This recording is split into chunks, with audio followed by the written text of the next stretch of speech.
唔敢麻煩人係一種好深嘅創傷，係一個小朋友喺長期冇人回應嘅環境，為咗生存，俾自己打造嘅一副盔甲。我一個人都可以嘅潛台詞係我背後冇人可以支持，嗰個唔係自信啊，係一次次期待落空逼出嚟嘅絕望。我冇事呢一句説話嘅背後係，我覺得我嘅感受唔重要。我哋好習慣收埋自己嘅眼淚，因為細個當我哋喊換來嘅唔係安慰，係俾人鬧。有咩好喊啊？你唔好再喊咯！我哋嘅大腦咧，深深植入咗一個信念，依賴人係好危險。我哋遇到困難唔會求助啦，人哋對我哋好，第一個反應唔係開心，係好緊張，諗我有啲咩可以回報翻俾人。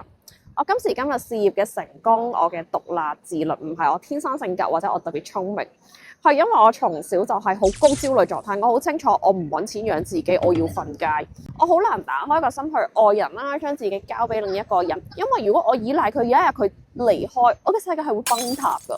對我嚟講，依賴係好脆弱，所以過度獨立成功嘅人，我好深信10個有9個背後一定係有好多嘅瘡疤。呢幾年呢，我透過靈氣療癒，不斷療癒自己嘅原生家庭創傷，令我明白真正強大嘅人唔係自己一個完成到所有嘢，係夠膽接受人哋嘅愛同善意，夠膽承認自己嘅需要，夠膽將自己交俾另一個人。呢個世界所有嘅美好都係來自深度真正愛嘅關係。我活得越來越快樂自由。我夠膽展示我嘅軟弱，令我變得更加強大。你都想透過靈氣療癒自己嘅原生家庭嘅，留言靈氣同你分享。